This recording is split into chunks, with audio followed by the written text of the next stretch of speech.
3 రోజుల పాటు సంతాప దినాలుగా నిర్ణయించిన సిపిఎం. అనారోగ్యంతో తిరువనంతపురంలో సిపిఎం మాజీ పొలిట్ బ్యూరో సభ్యులు అచ్యుతానందన్ గారు అమరులయ్యారు. ఆయనకు 101 సంవత్సరాలు. విఎస్ అని ప్రేమగా పిలుచుకుంటారు. అచ్యుతానందన్ కేరళలో వివిధ పోరాటాలకు నాయకత్వం వహించిన సమర్థవంతమైన నాయకుడు.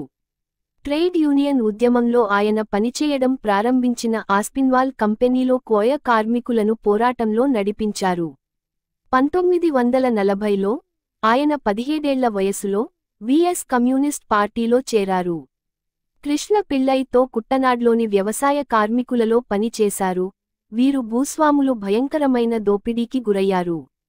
ఉన్నప్ర వాయిలార్ పోరాట సమయంలో ట్రావెన్కోర్ దివాన్కు వ్యతిరేకంగా వయలార్ తిరుగుబాటులో కామ్రేడ్ విఎస్ రహస్య జీవితం గడపవలసి వచ్చింది. అరెస్టు చేసిన తరువాత అతను తీవ్రమైన కస్టోడియల్ హింసకు గురయ్యారు. కామ్రేడ్ విఎస్ 1956లో యునైటెడ్ కమ్యూనిస్ట్ పార్టీ యొక్క రాష్ట్ర కమిటీకి మరియు 1958లో దాని జాతీయ మండలికి ఎన్నికయ్యారు. ఆయన 1980 నుండి 1991 వరకు సిపిఐ-ఎం యొక్క కేరళ రాష్ట్ర కమిటీ కార్యదర్శిగా పనిచేశాడు. 1964లో పార్టీ యొక్క సెంట్రల్ కమిటీకి ఎన్నికయ్యాడు మరియు 1985లో పోలిట్ బ్యూరో సభ్యుడయ్యాడు.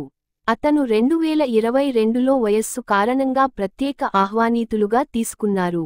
అతను 2 పర్యాయాలు ప్రతిపక్ష నాయకుడిగా పనిచేశారు మరియు 2006 నుండి 2011 వరకు ముఖ్యమంత్రిగా పనిచేశాడు. ముఖ్యమంత్రిగా ఆయన పదవీకాలం శ్రామిక ప్రజల సంక్షేమం కోసం అనేక శాసన మరియు పరిపాలనదక్షుడుగా కొనసాగాడు. సిపిఎం పార్టీతో తన 8.5 దశాబ్దాల సుదీర్ఘ అనుబంధంలో విఎస్ కేరళలో కమ్యూనిస్ట్ ఉద్యమం యొక్క స్థిరమైన వృద్ధిని చూశారు. పబ్లిక్ స్పీకర్ విఎస్గా ప్రేక్షకులతో నేరుగా మాట్లాడేవారు. తన కఠినమైన జీవనశైలి మరియు సామాజిక న్యాయం పట్ల అచంచలమైన నిబద్ధతకు పేరుగాంచిన విఎస్ అతని మరణం పార్టీ మరియు కమ్యూనిస్ట్ ఉద్యమం శ్రేణులు కన్నీటి నివాళి అర్పిస్తున్నారు. జ్వాల టివి అచ్యుతానంద్ గారికి జోహార్.